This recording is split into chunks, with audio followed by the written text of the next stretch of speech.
sobre los varones. Hace 14 años, una de las primeras reuniones de varones que tuvimos, que éramos en esa ocasión apenas 10 varones, la niña, una niña que en ese tiempo tenía como 6 o 5 años y que ahora es toda una señorita, cuando supo que íbamos a tener esa reunión, le preguntó a su papá, papá, ¿y por qué van a ir solo los varones? No, es que solo nos vamos a reunir, que el pastor quiere hablar con nosotros. Ahora sí los van a regañar, le dijo la jovencita. Creen que siempre nos van a regañar. Pero no, el Señor ha sido bueno y en vez de regañarnos, nos exhortan, nos dan palabra, y eso es lo que estoy seguro que el Señor trae para nosotros hoy. Así que yo dejo tiempo al hermano pastor, hermano Sergio, y solo indicándoles, mis hermanos, que al finalizar la exposición, el hermano Víctor Reyes va a dar las instrucciones de cómo podemos aportar, preguntar, compartir y dar testimonio para que vaya habiendo un orden, pero la idea es que participemos. Así que dejo el tiempo al hermano pastor y que todos seamos bendecidos, que todos seamos llenados en esta tarde, y los que no puedan estar, pues siempre también les estaremos bendiciendo, orando, y en el nombre de Jesús abran su entendimiento, abran su corazón. Sabemos que el Señor tiene preparado algo para nosotros, y así es de que dejo el tiempo al hermano Sergio. Amén. Buenas tardes, Dios les bendiga. Solo quisiera saber, antes de iniciar con Yadira y saludarles a todos, si escucha bien, necesito colocar un micrófono. ¿Cómo están escuchando? Sí, nos están escuchando. Entrecortado. Está entrecortado. Y cortado, hermanos. Así es. Vamos a ver. Tal vez cerramos nuestro micrófono los demás o todos. Vamos a... Si no voy a ver, no lo pongas tú. Sí. Sí se escucha bien, pastor. Escuchando bien porque si coloco el micrófono, ya no lo logro oír. Tendría que estar quitando el micrófono y poniéndolo. Por eso quisiera saber si no necesito el micrófono, si nos escuchan bien. Sí se escucha bien. Ahorita sí, pastor. Buenas tardes. Tu internet es el que está fluctuando, entonces sería bueno que quitaran todos los demás aparatos del Wi-Fi y que solo se quede el tuyo. Ok. Y tal vez lo que valdría, y déjeme chequear entonces. Vamos a ponerlos en modo vuelo. Vamos a ver. Vamos a ver si salimos. Muy bien. ¿Nos escuchan bien, hermanos? Ahora sí. Amén, si te escuchas bien. Amén, hermano, ya le bendiga. Amén. Dejar que Yadi nos dé un saludo. El micrófono no está conectado. Okay. Sí, no vamos a usar micrófono por lo que decía. Entonces, un saludo de parte de Yadira para... Qué bendición, hermanos, verles nuevamente. Máxime los hermanos allá lejos en México. Qué bueno verles, les amamos. Amén. Qué bueno ver todas sus caritas. Ya tenemos tiempo y realmente añoramos ese instante en que el Señor nos permite todos juntos alabando al Señor. Mientras tanto, yo creo que el Señor nos permite estos medios que realmente son un regalo y una bendición, que son puestos al servicio del Señor. Yo creo que desde el, no sé si 87, más o menos, el Señor nos permitió con mi esposo ir a Denver, Colorado, a recibir una capacitación en el 87, más o menos, para matrimonios.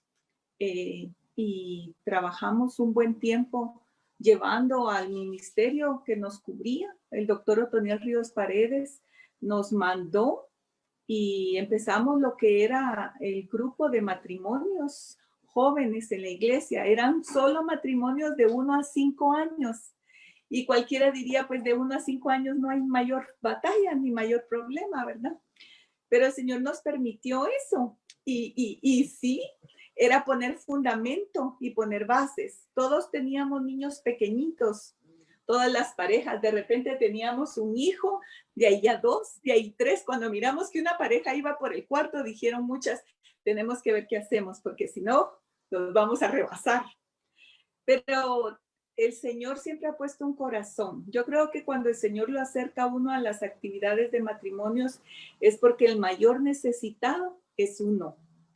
Y el Señor quería no solo restaurar nuestra vida y ser de instrumentos de bendición, sino después llevar esto a muchas congregaciones que tal vez todavía no tenían esa libertad ni esa transparencia de vida. Así que pues nos gozamos por este tiempo. Amén. Bueno, qué bendición tener a tanta pareja.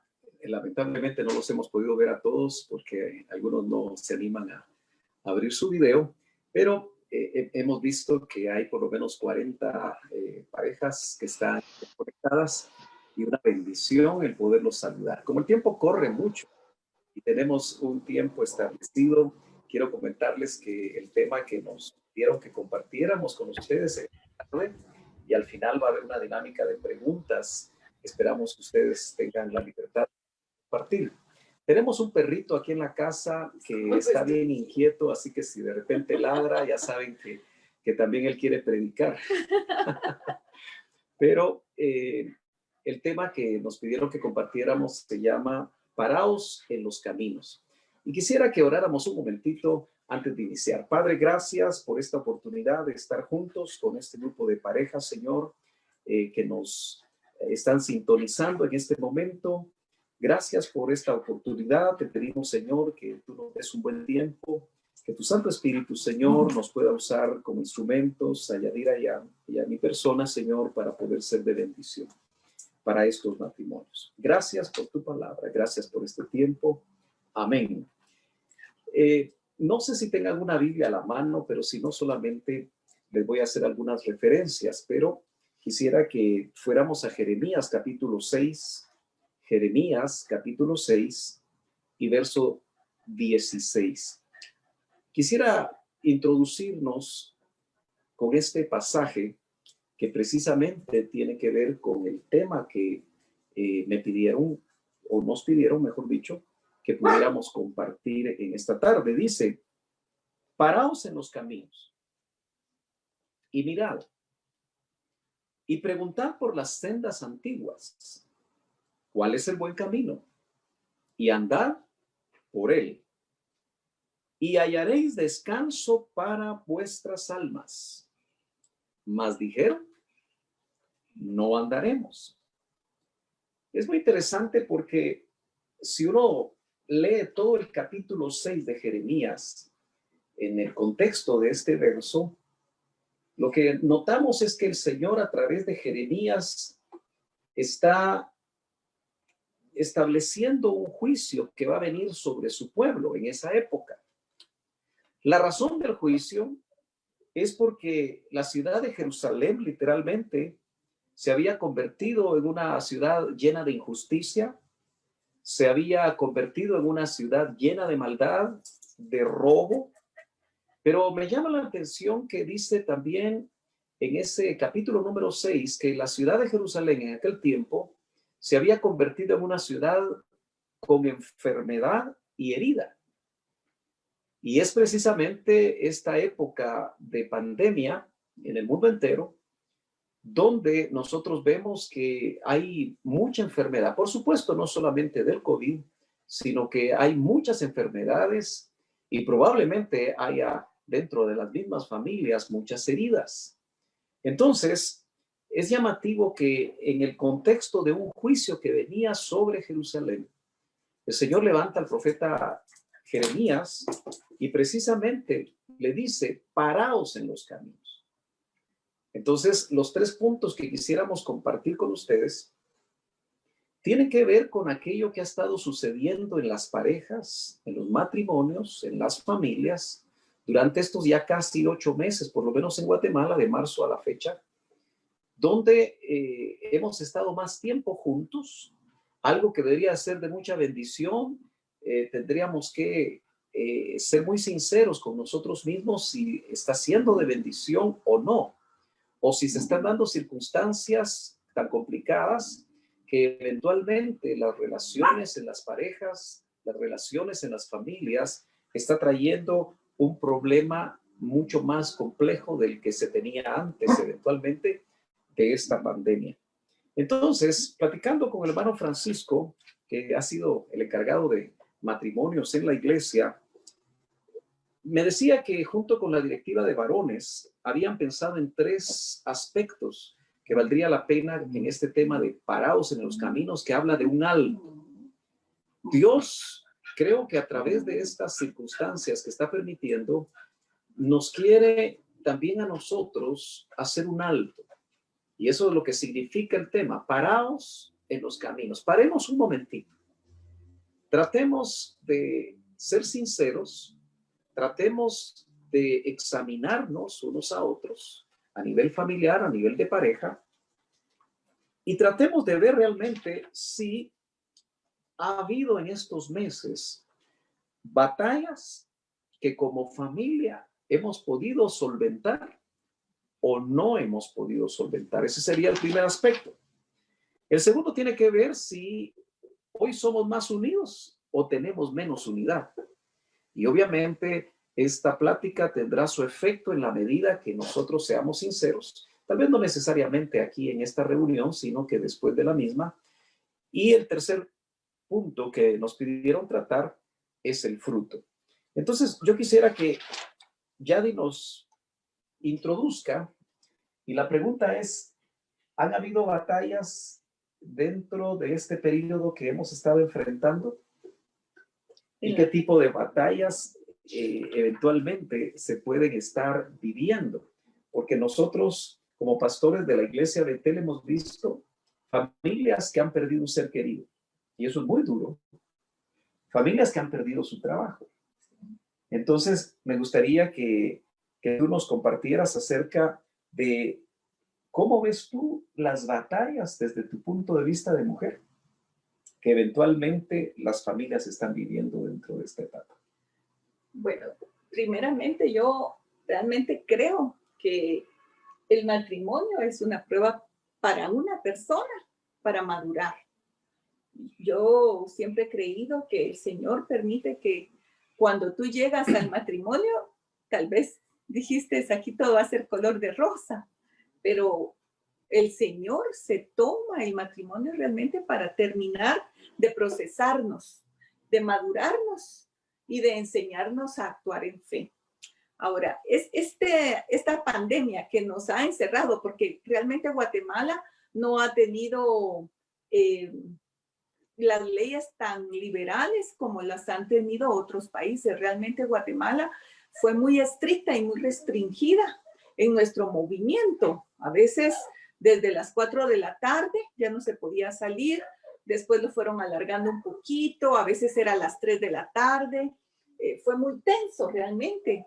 La gente tenía que andarse moviendo con mucha restricción, y realmente la economía, no sé, como tengo hermanos en Estados Unidos y también hermanos mexicanos, pero yo creo que es a nivel mundial, la economía se estancó. Y sí, muchos matrimonios se quedaron sin el recurso para salir adelante. El mismo trabajo que tenían, o tal vez la abundancia que tenían antes, de repente se quedó detenido. Yo creo que todas esas cosas nos provocan a nosotros estrés. Imagínense, decía el hermano Craig Hill, que es un ministro que ha aportado mucho a nuestras vidas en cuanto a matrimonios, que cuando el hombre está en estrés, en presión, lo que quiere es estar solo, relajado, tal vez tomándose un baño, meditando realmente y procesando lo que está pasando. Cuando la mujer está en estrés realmente de mucha presión, lo que quiere es estar hablando. Entonces, imagínense, él queriendo procesar y estar callado, y yo queriendo contarle todo y hablar todo y tal vez sacando mis temores, realmente es difícil poner una pareja y enfrentar una situación con diferente necesidad. Pero ahí viene tal vez el proceso y el tiempo en el que el matrimonio está. Yo creo que realmente la pandemia nos procesó y nos está procesando. O sea, en medio de todo, Dios la permitió para sacar muchas cosas tal vez que están adentro de nosotros, todavía en el corazón. Tal vez por el ajetreo, las actividades que teníamos, no podíamos interiorizar todo lo que había en el corazón. Pero ahora sí te salió, ¿qué? La exigencia, el querer, como decía una hermana, te gusta todo ordenado y nítido en tu casa, ¿verdad? Pero imagínate teniendo 4 o 6 personas en una casa, tú la puedes lograr mantener nítida y ordenada. Tendrían que ser todos igual a ti. Pero cuando no son todos igual a ti, no crecieron igual que ti, no tienen los mismos hábitos que tú, entonces ahí vienen los choques, ¿verdad? Por el orden, por los trastos, por la comida. Y entonces tú dices, ¿por qué no se va de la casa, verdad? Y ya no tiene la misma rutina de antes. Entonces sí, es un proceso de pulir las áreas. Yo creo que es un proceso en el cual, como tú dices, ahorita solo estamos aflorando las cosas. Después tú tienes que llegar delante del Señor y ver qué es lo que te está molestando, qué es.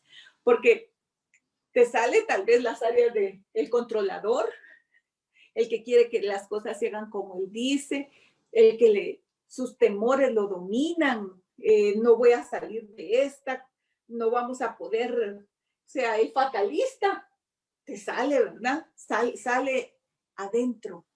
Entonces, realmente es un tiempo yo creo que el Señor lo permite para que juntos reconozcamos las áreas que nos están dañando o que tenemos temor o que nos están afectando y nos pongamos de común acuerdo, porque yo creo que este ha sido un tiempo para estar orando juntos.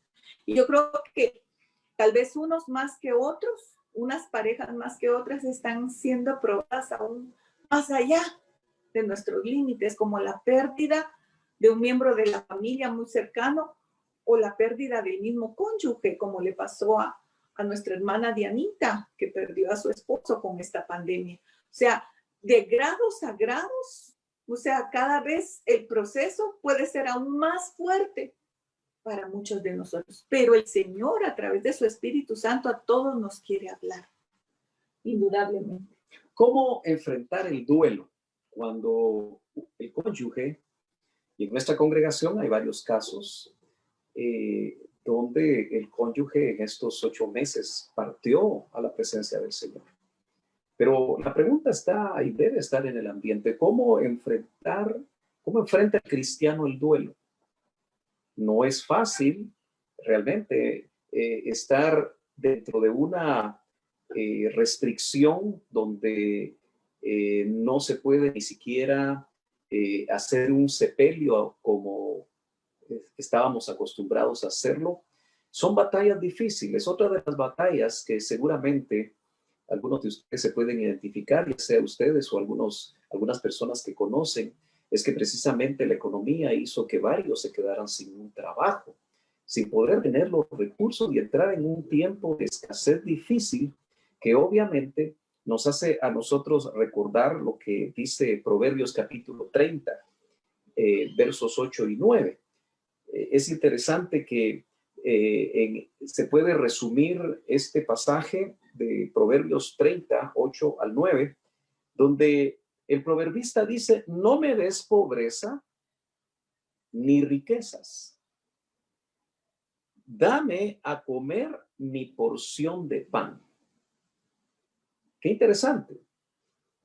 Si usted puede leerlo más despacio si tiene ahí su Biblia, pero notamos nosotros, y voy a tratar de buscar el pasaje para leerlo completo. Si usted lo tiene a la mano, creo que va a ser muy importante que lo veamos. Proverbios capítulo número 30 y verso número 8. Mire lo que dice el 9. El 9 dice: no sea que me sacie y te niegue, eso es, teniendo riquezas, y diga, ¿quién es el Señor? O que sea menesteroso, teniendo pobreza, y robe, y profane el nombre de mi Dios. Siempre a nivel de matrimonios, el tema del dinero es crítico. Tenemos que ser honestos. Cuando no hay recursos, la situación se pone mucho más difícil, y si de hecho ya esa pareja venía trayendo algún tipo de situaciones que no podían manejar y eventualmente entonces ahora, ya sea por pandemia o por alguna otra situación, tenemos que detenernos un momento para saber qué es lo que Dios nos está queriendo enseñar en medio de la escasez económica, en medio de la falta de trabajo, en medio de las personas que tienen una empresa y la han visto cercana a la quiebra, en medio de las situaciones que antes de la pandemia se hacían y ahora no se pueden hacer de la misma forma. ¿Cómo enfrentar las batallas que generan incertidumbre? Fíjese que hablamos de incertidumbre, Yadira, y me fui al diccionario para tener una idea más clara de lo que es la incertidumbre, porque lo que ha estado sucediendo, y como todavía ni México, ni Estados Unidos, ni Guatemala, que son, me parece, los países aquí representados en esta tarde, se ha terminado el COVID. Es más, la segunda famosa ola que ya está afectando Europa y que se vaticina, y confiamos en el Señor que no sea así, que también va a llegar a América Latina, pareciera ampliar mucho más el tiempo, y entonces eso genera incertidumbre. Y una de las cosas que realmente yo pienso que ha sido un instrumento del enemigo, Sergio, porque los medios de noticias, los medios a través de periódicos, los medios a través de nuestro internet no son favorables. Entonces no te dan buenas nuevas. Y yo creo que hoy más que nunca es que debemos de estar recordando la palabra del Señor, porque los medios nos acosan negativamente. Y yo creo que el propósito del enemigo es eso, quitarnos la paz.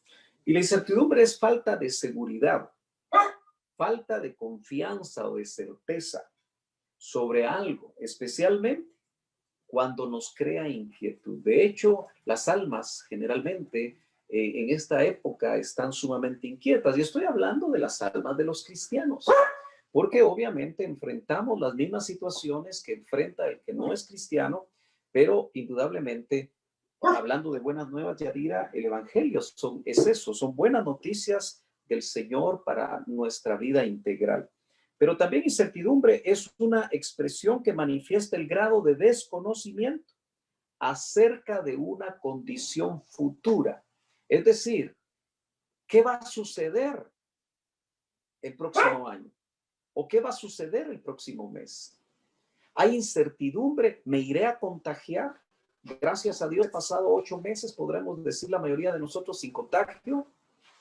¿Será que por fin me voy a contagiar? Que este famoso virus, realmente el que se contagia no sabe dónde se contagió. Entonces hay incertidumbre hacia el futuro inmediato. Qué bueno es saber que el Señor en su palabra nos da promesas acerca de que el futuro nuestro está en las manos de Dios.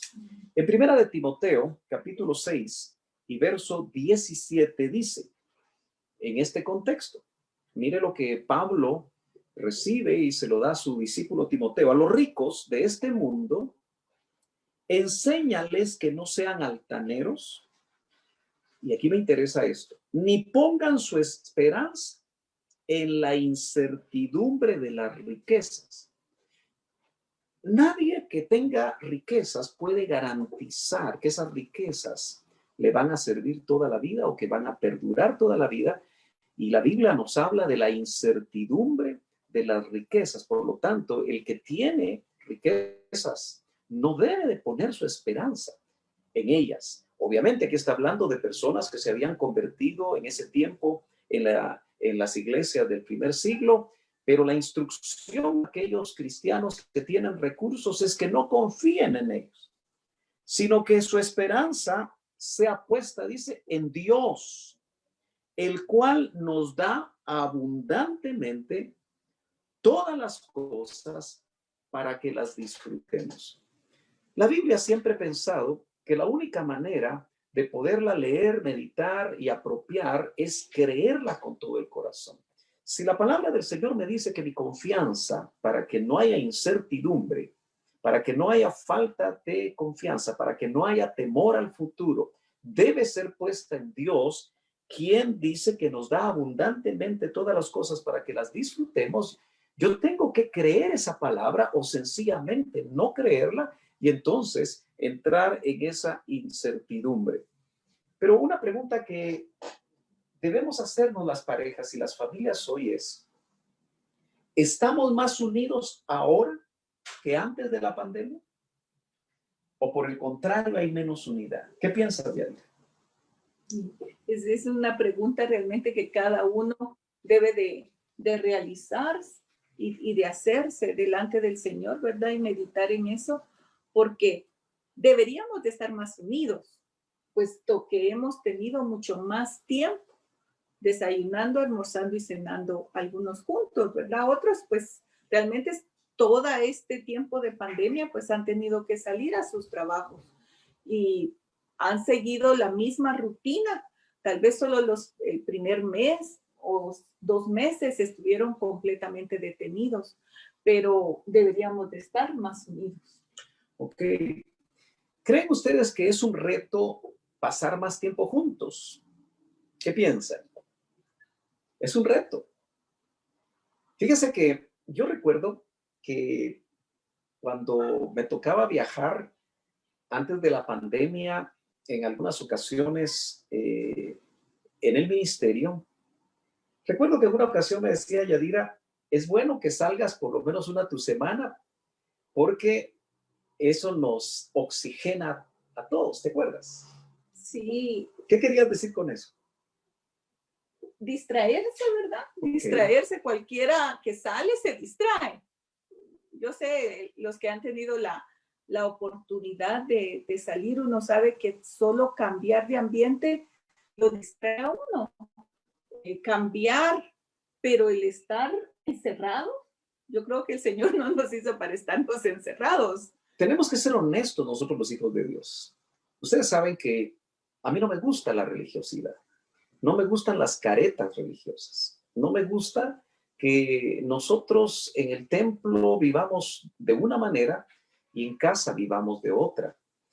Y me parece que estas batallas, donde por lo menos en Guatemala, creo que no fue el caso de México, no fue el caso de Estados Unidos, pero aquí, a partir del mes de marzo, cuando pusieron un toque de queda de 4 de la tarde a 4 de la mañana, fueron 12 horas que obviamente había que estar en casa. Por supuesto, eso obligaba a que los esposos, si no estaban trabajando, o las esposas que trabajan a nivel virtual, pues obviamente tenían que llegar a su casa a las 2 de la tarde. Entonces ya el estar juntos, el tener una interrelación, que lo que quiero que meditemos por un momento, porque lo podemos explayar en preguntas, es precisamente pasar de 2 de la tarde hasta otro día.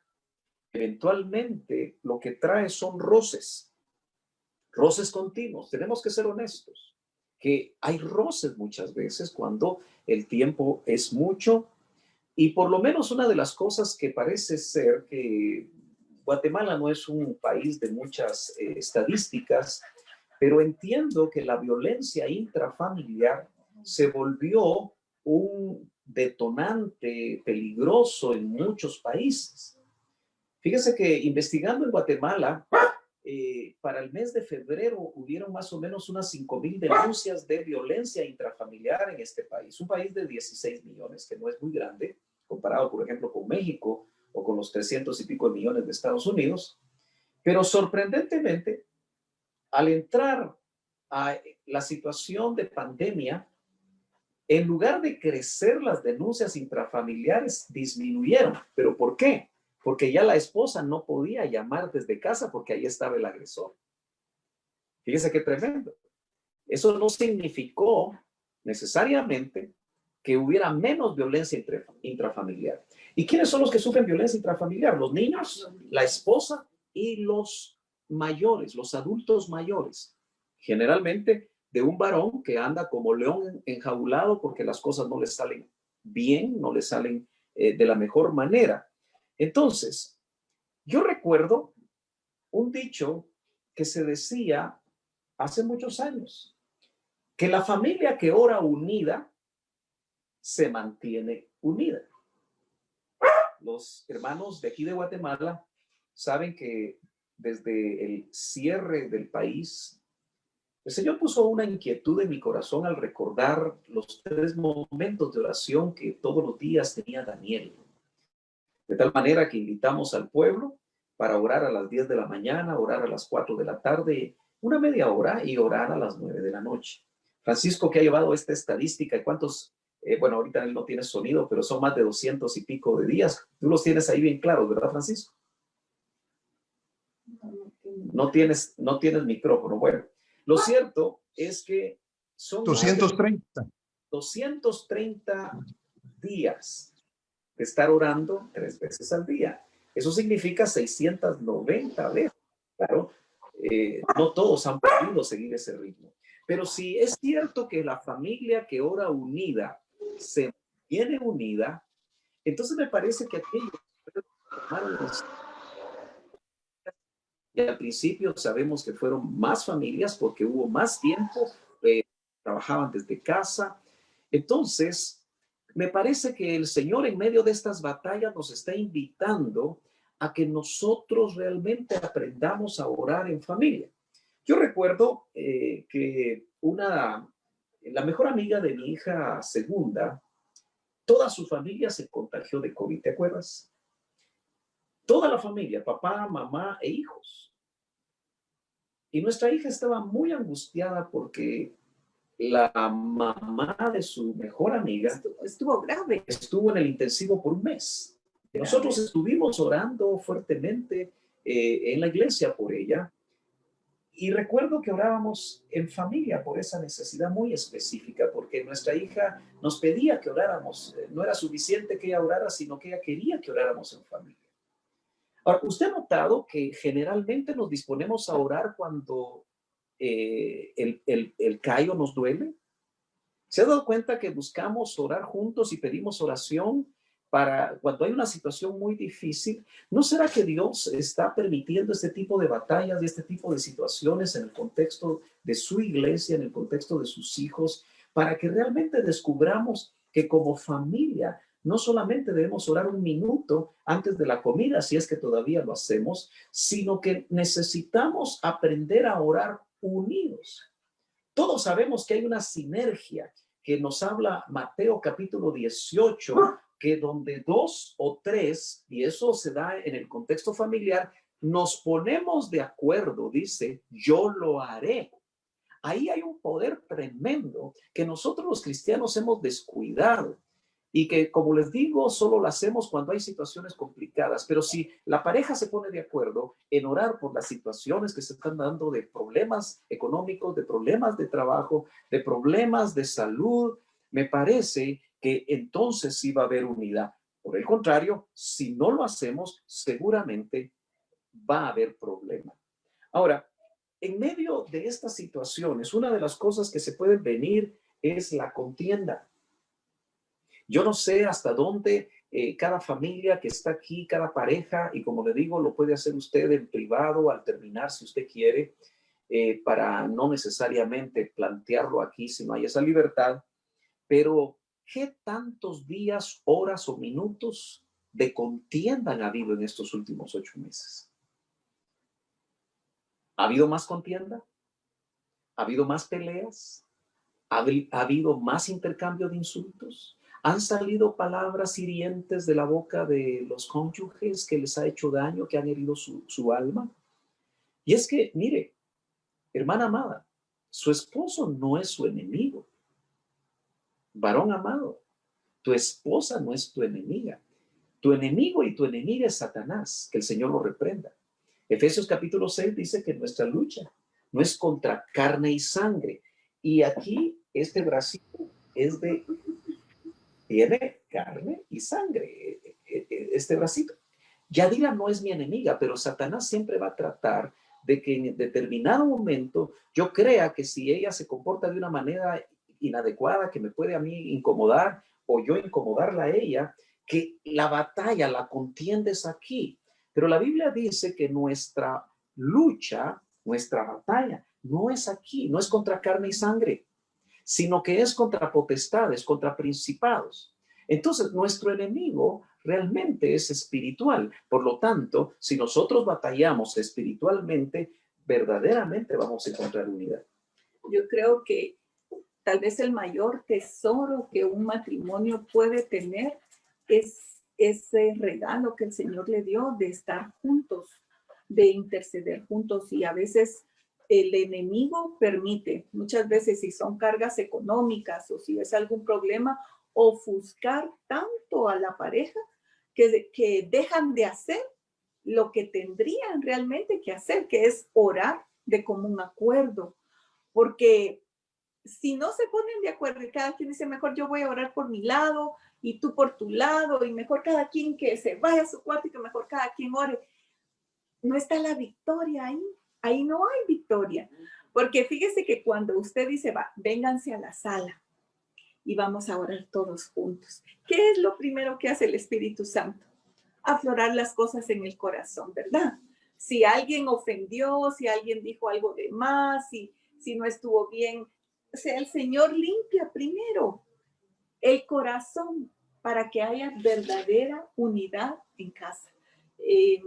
Yo creo que como parejas debemos de estar poniendo aún aquello que tal vez tú dices, yo ya estoy cansada de estar presentando esta petición delante del Señor, porque llevo años pidiéndole una respuesta y no me la ha dado aún el Señor. Entonces, mejor ya no oro por eso. Mejor desisto ya. Y tal vez tu victoria está en que perseveres.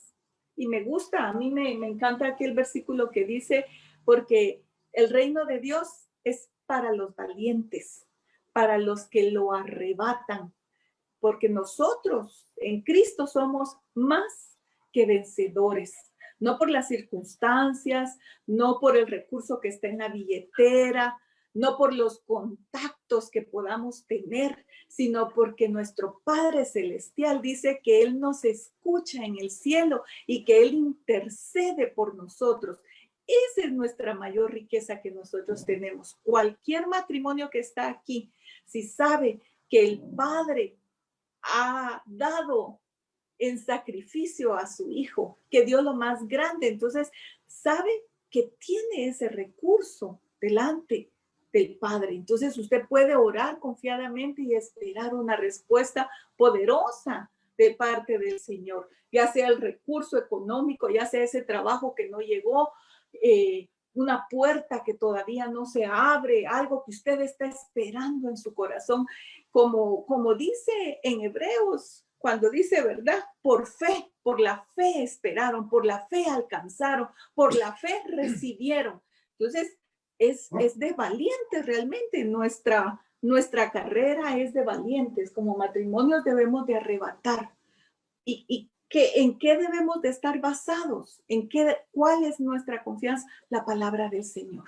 Así que nuestros ojos no se han puesto solo creyendo que nuestro enemigo es tal vez el esposo que no me pone atención, el esposo que no me ayuda, o los hijos, sino que enfoquémonos en el Señor. Hemos hablado de parar en los caminos, parar un momentito en nuestra vida familiar, en este momento como vida de pareja, detenernos. Es un llamado del Espíritu Santo para saber las batallas que hemos enfrentado en los últimos meses, aún las que podríamos enfrentar más adelante. ¿Qué es lo que ha provocado? ¿Cómo hemos enfrentado esas batallas? realmente nos ha limitado en la unidad, estamos más divididos, estamos más separados, vivimos en el mismo techo, pero no hay una verdadera unidad, una verdadera cercanía, el nivel de amor bajó en este tiempo. Son cosas que tenemos que detenernos como pareja y hablar acerca de eso. Terminamos en estos 15 minutos que nos quedan según el programa sobre el tercer aspecto que nos pidieron que habláramos acerca del fruto. Realmente, ¿qué fruto como familia? ¿Qué fruto como pareja? Si es que hemos cosechado fruto, yo creo que sí se ha cosechado fruto. La pregunta ¿es bueno el fruto?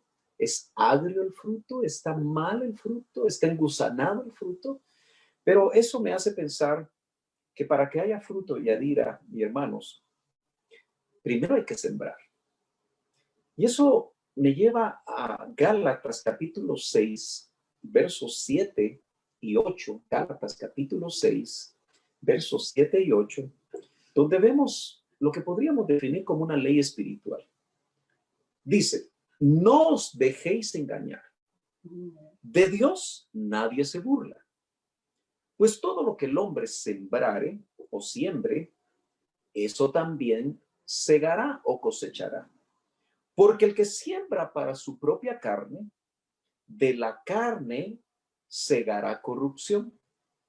Pero el que siembra para el espíritu, del espíritu, va a segar vida eterna. La Biblia nos habla a nosotros en lenguaje agrícola. Vemos que el mismo Señor, sus grandes verdades espirituales, muchas veces las transmitía a sus discípulos caminando entre los sembradíos del trigo, y les hablaba del trigo y les hablaba de la cizaña, o hablaba de que Él era la vid y que nosotros éramos las ramitas, y que sin estar conectados estrechamente a la vid, no podíamos dar fruto. Entonces eso me hizo recordar, fue en 1997, no 87. En el 86 nos casamos. Mis fechas. Fue en 1997 que tuvimos la oportunidad de viajar a Denver y recibir capacitación. Y especialmente, creo que un año antes, en el 96, tuvimos la oportunidad de recibir un curso que algunos de los hermanos aquí lo han recibido, pero no sé si se les ha olvidado, porque siempre mi interés ha sido que ese curso forme parte de la preparación de las parejas que están bajo el cuidado espiritual de este servidor, y es matrimonios para toda la vida. Sé que muchos de ustedes probablemente lo han hecho, lo recibieron, y si no lo recibieron, ¿cómo me gustaría que a través del hermano Francisco pudieran comunicarse con él, que están interesados en recibir? Es algo que tenemos que echar a andar nuevamente. Creo que de esta manera virtual se puede hacer. Pero ahí, dentro de ese curso de 3 lecciones, hay uno que me gusta mucho y que se llama precisamente la siembra y la cosecha. Y es muy interesante porque dentro de lo que esta lección nos indica es que ninguna semilla, porque dijimos que para obtener fruto tenemos que sembrar, pero ninguna semilla es neutral. Y noten ustedes que nosotros podemos o pudimos haber estado en estos 8 meses sembrando para la carne, sembrando cosas carnales, actitudes carnales. Cuando el esposo o la esposa dice, bueno, mi carácter es así, yo así soy, si querés me aguantás o si querés te vas, ese tipo de situaciones es carnal. Pero hay entonces semilla carnal o semilla espiritual. Nunca vas a sembrar en tu matrimonio, en tu familia, una semilla neutral. O es de Dios o es del otro. Y es interesante que los viejos hábitos nos hacen escoger generalmente sembrar semillas de la bolsa equivocada. Hagamos de caso que tenemos una bolsa con semilla carnal y tenemos otra bolsita con semilla espiritual. Para nadie es o lo desconocen, que nosotros todavía acarreamos un viejo hombre. Y obviamente el sentido es genérico. También ustedes, hermanas, tienen, yo le llamo una vieja mujer, pero la Biblia habla del viejo hombre. Está viciado con sus malos hábitos. Mire, usted no fue a una escuela para aprender a ser esposo. Ni esposa tampoco fue a una escuela. No hay escuelas para ser esposos o esposas. De tal manera que la única manera que nosotros, desde que nos casamos, cada uno en su momento, trata de desarrollar su rol de cónyuge, es en base a lo que vivió en su familia. Y la mala experiencia, las semillas malas que le sembraron, especialmente si no había conocimiento de Dios, fructificaron en esa mujer y fructificaron en ese hombre y constituyen viejos hábitos que tienden a repetirse en las siguientes generaciones. De tal manera que en los minutitos que nos quedan, 10 minutos, hay por lo menos 3 tipos de semillas de las que valdría la pena que platicáramos porque funcionan como semillas y el corazón de tu esposa o el corazón de tu esposo o el corazón de tus hijos o el corazón de los padres en esa interrelación familiar, el corazón se vuelve el terreno. Y una de esas semillas son las palabras. Dicen que una palabra puede golpear más fuertemente que un golpe físico. ¿Cuántas mujeres tienen semillas sembradas con palabras que sus esposos en algún momento sembraron en su corazón, que les hicieron mucho daño y que ahora están fructificando? Y también en el corazón de los esposos o en el corazón de los hijos. Palabras como no sirves para nada. Palabras como, ¿qué ejemplo podríamos dar de palabras que se dicen a los hijos o palabras que los hijos les dicen a los padres o palabras que se pueden decir los cónyuges que son semillas sembradas en el corazón que tarde o temprano van a fructificar, pero van a ser un fruto malo? Pero también pueden haber palabras de bendición que van a traer un fruto bueno. Pero tal vez lo más impactante que nosotros hemos descubierto y al hablar con muchas parejas es que muchas veces las palabras, por ejemplo, hemos encontrado a veces parejas que realmente la esposa piensa que el esposo es un tonto y que por tonto no le salen las cosas bien. Y cuando uno empieza a buscar cómo fue que llegó esa semilla a su concepto y a su idea, uno se da cuenta que realmente el esposo recibió mucha negatividad tal vez de sus padres, ¿verdad? Por más que él intentaba hacer las cosas bien, siempre o se burlaban o, ay, mejor lo hago yo, no podés. Entonces había mucha inseguridad en él. Entonces ella solo retroalimentó todo eso. Y sabe que uno lo que quiere es que la esposa logre entregar al Señor ese concepto erróneo, ¿verdad? Porque si nosotros hemos sido creados a la imagen del Señor, esa persona, aunque se haya equivocado muchas veces, realmente él tiene una oportunidad de parte del Señor y la esposa lo que lo tiene es atado. Y por eso, por el concepto que ella tiene, su esposo no sale victorioso. Lo hemos visto con mi esposo, que muchas veces tal vez ella dentro en el corazón por juzgarlo, por atarlo. Entonces tiene que trabajar uno y arrancar todas aquellas raíces, como dice la palabra, ¿verdad? Que toda planta que mi padre no plantó será desarraigada del corazón, porque realmente el Señor dice que en Él todo lo podemos y en Él nosotros somos nuevas criaturas.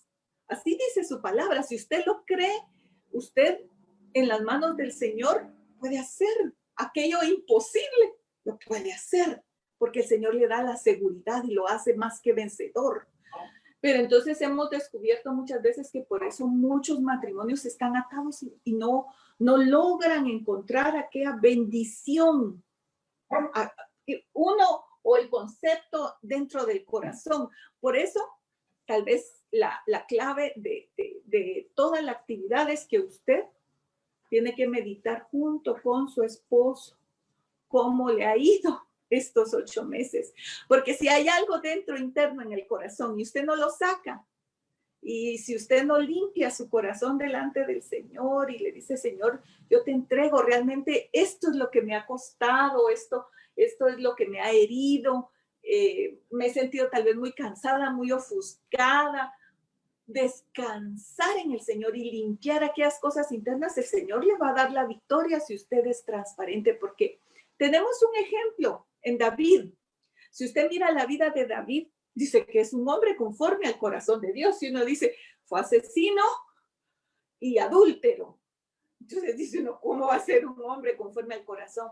Pero él fue presto para arrepentirse. Y entonces una de las cualidades que nosotros debemos de tener en nuestro matrimonio es eso, es arrepentirnos. Primero delante del Señor, por a veces tener pensamientos inadecuados o por juzgar en nuestro corazón o por querer manipular a la gente a lo que nosotros queremos y no darle su espacio. El Señor a nosotros, y Sergio siempre me hace ver eso, que el Señor a nosotros nos ama con tantos errores que hemos cometido delante de Él. Él nos ama con un amor genuino, Incondicional. sí, incondicional. Él no nos condiciona. Si tú me traes siempre mi cheque, si tú me vas a tener toda mi alacena llena, si yo voy a poder hacer todo. No, Él no nos condiciona. Nuestro proveedor realmente, el que va a sostener nuestra familia y nuestra casa, es el Señor. Hermanos, esa debe ser nuestra base. Si tú perdiste el trabajo, ora con tu esposa y dile, Señor, porque la palabra se la atribuye. Él dice, maldito todo aquel que no proveyere para su casa, y atribuyéndoselo él a sí mismo. Entonces es un tiempo para limpiar nuestro corazón. La Biblia dice que de lo profundo del corazón, y dijimos que el corazón se vuelve un terreno donde muchas veces nosotros sembramos malas semillas. De lo profundo del corazón habla la boca. A veces las cosas se quedan solamente en la mente, se quedan en el corazón, pero tienen un efecto en el ámbito espiritual que ya lo explicó Yadira. Pero muchas veces hay palabras, por ejemplo, hay actitudes también que son semillas que se siembran. Hoy los niños, no sé desde qué edades realmente han tenido que estudiar vía internet. Y usted sabe que no todos los niños aún, uno piensa que todos son hábiles para manejar los programas de computadora. Muchas veces los padres conocen menos todavía de esas plataformas. A nosotros pues nos ha costado el conocer el manejo de estas cosas, pero un padre que está con poca paciencia porque está enfrentando diferentes situaciones y que le toca estar junto a sus niños para ayudarlos a manejar las plataformas, de repente le da un coscorrón al patojo porque no sabe hacer las cosas bien. Esa es una actitud, esa es una mala semilla, porque con ese coscorrón le está diciendo muchas cosas. ¿Cuántos saben que el lenguaje corporal, una mirada, un gesto, son semillas que se siembran? Porque uno puede hacer sentir en un nivel muy bajo a la otra persona con una mirada, con una actitud, no solo con palabras. El lenguaje corporal es poderoso para bendecir o para maldecir, para sembrar semillas inadecuadas que van a dar un mal fruto. Y por supuesto hay acciones que muchas veces nosotros en la vida familiar quizá no nos damos cuenta. Insisto, los malos hábitos. Nosotros es interesante que no solamente hemos heredado las características heredadas de nuestros padres. Los que conocieron a mi papá saben que me parezco bastante a él físicamente, pero no solamente se hereda lo físico, también se hereda los hábitos, se heredan los ancestros, se heredan muchas cosas. Y muchas veces dicen de un nieto, por ejemplo, mire, camina como el abuelo, habla como el abuelo. Y esos malos hábitos que en Cristo tenemos nosotros la bendición de saber que podemos ser libertados para que no sigamos sembrando semillas equivocadas que van a producir mal fruto en nuestros hijos, mal fruto en nuestro cónyuge y obviamente mal fruto en nosotros. Yo quiero terminar ahí. No sé si estoy terminando, hermano Francisco, a las 5:20 según el programa. Entonces, quisiéramos aprovechar todo este tiempo porque uno de los objetivos es que usted haga preguntas y podamos enriquecer mucho más este tema y ver la necesidad de detenernos en el camino, examinar cómo están las cosas, porque yo creo que nuestra fe ha sido probada. Yo creo que el Señor ha permitido estas circunstancias difíciles, más difíciles quizá para unos que para otros, pero cada quien ha sido probado de diferente forma. Lo que sí es cierto es que dice que el Señor juntamente con la prueba o con la tentación da la salida y tenemos que creer eso. Así que dejo en manos del anfitrión el programa. Muy bien, mis hermanos.